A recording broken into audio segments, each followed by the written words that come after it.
नमस्कार। आज हम बात कर रहे हैं मल्टी मॉडल लर्निंग की। ये एआई की दुनिया में ना एक बहुत बड़ा बदलाव है। हमारे पास जो जानकारी है, मल्टी मॉडल लर्निंग एआई का भविष्य, वो यही बताती है कि एआई अब सिर्फ टेक्स्ट या तस्वीरों तक ही सीमित नहीं है। सोचिए, एक ऐसा एआई जो टेक्स्ट पढ़ सकता है, तस्वीरें देख सकता है, आवाज सुन सकता है और हाँ, वीडियो भी समझ सकता है, सब कुछ एक साथ। मतलब बिल्कुल वैसे ही जैसे हम इंसान अपनी अलग-अलग इंद्रियों का इस्तेमाल करते हैं दुनिया को समझने के लिए। तो आज हम इसी मल्टी मॉडल लर्निंग को थोड़ा और समझने की कोशिश करेंगे। ये असल में है क्या, ये इतना ज़रूरी क्यों है और आगे क्या हो सकता है इससे? चलिए इस पे बात करते हैं। हाँ, और इसमें जो सबसे दिलचस्प बात है ना, वो ये है कि ये एआई को सिर्फ जानकारी पहचानने से आगे ले जाता है। मतलब वो सिर्फ शब्द या पिक्सल नहीं देखता, बल्कि उसके पीछे का जो कॉन्टेक्स्ट है, जो संदर्भ है, उसे गहराई से समझता है। और यहीं पर ये चीज़ वाकई बहुत इंटरेस्टिंग हो जाती है।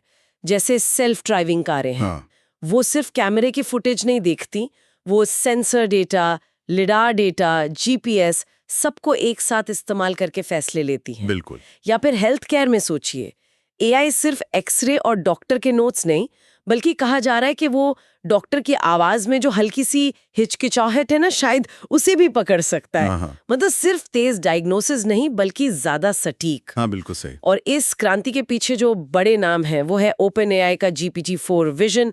ये टेक्स्ट और इमेज दोनों समझता है। फिर गूगल का जेमिनाई है, जिसे शुरू से ही मल्टी मॉडल इनपुट के लिए डिजाइन किया गया है। अच्छा, और मेटा का इमेज बाइंड भी है। ये तो कमाल का है। ये 6 तरह के डेटा को जोड़ता है, टेक्स्ट, इमेज, ऑडियो, वीडियो, यहाँ तक कि तापमान और मूवमेंट डेटा भी। इससे बिल्कुल नई चीजें मुमकिन हो जाती हैं, जैसे ऑडियो सुनकर इमेज बना देना। वाह। तो यही मॉडल हैं जो एआई को हमारे साथ ज्यादा नेचुरली, ज्यादा स्वाभाविक रूप से बात करने में मदद कर रहे हैं। हाँ, लेकिन ये सब सुनने में जितना आसान लगता है उतना है नहीं, है ना? मतलब इसमें चुनौतियां तो होंगी, जैसे अलग-अलग तरह के डेटा को एक साथ लाना, एक ऑडियो फाइल है, एक टेक्स्ट है, एक वीडियो है, इनको सिंक कैसे करें? सही कहा, ये एक बड़ी तकनीकी चुनौती है। फॉर्मेट अलग, टाइमिंग अलग, और फिर ये मॉडल खुद इतने बड़े होते हैं, इतने विशाल, कि इन्हें चलाने के लिए, ट्रेन करने के लिए बहुत ज्यादा कंप्यूटिंग पावर चाहिए। और खर्चा, इतने सारे अलग अलग डेटा पर एआई को ट्रेन करने का खर्चा भी बहुत ज्यादा है।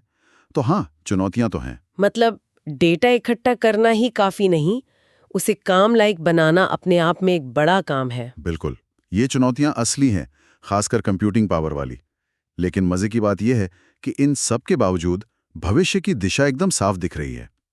मल्टी मॉडल लर्निंग में ना, शिक्षा, मनोरंजन, रोबोटिक्स, यहाँ तक कि साइंटिफिक रिसर्च में भी क्रांति लाने की क्षमता है। तो ये सिर्फ एक और एआई तकनीक नहीं है। नहीं, बिल्कुल नहीं।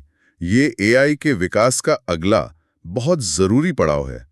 ये एआई को हमारी दुनिया को ज्यादा पूरी तरह से होलिस्टिकली समझने में मदद करेगा। और इससे ये सवाल भी उठता है कि ये तकनीक हमारी रोजमर्रा की जिंदगी को और टेक्नोलॉजी के साथ हमारे रिश्ते को कैसे बदलेगी। तो अगर हम सार निकालें, हम्म, तो मल्टी मॉडल लर्निंग सिर्फ एक टेक्निकल टर्म नहीं है। ये एआई की समझ को, उसकी क्षमताओं को बिल्कुल बुनियादी तौर पर बदल रहा है। उसे जानकारी समझने में हम इंसानों जैसा बना रहे हैं ना। कहा जा रहा है कि भविष्य के कामयाब एआई सिस्टम्स के लिए मल्टी मॉडल होना जरूरी होगा। हाँ, इसका मतलब एआई अब ज्यादा सेंसिटिव, ज्यादा कॉन्टेक्स्ट अवेयर बन रहा है। बिल्कुल। और यहाँ एक सोचने वाली बात छोड़ जाते हैं हम। अगर एआई इंसानों की तरह कई सेंसेस से, कई इंद्रियों से जानकारी प्रोसेस कर सकता है, तो क्या वो ऐसी नई समझ या ऐसी क्रिएटिविटी विकसित कर सकता है जिसके बारे में हमने भी सोचा भी नहीं है? Interesting point. क्या होगा जब एआई उन चीजों के बीच कनेक्शन बनाने लगे जिन्हें हम इंसान आमतौर पर एक साथ जोड़कर नहीं देखते? ये सोचने वाली बात है कि क्या मल्टी मॉडल एआई हमें दुनिया को देखने का या शायद समस्याओं को हल करने का एक बिल्कुल नया तरीका दे सकता है।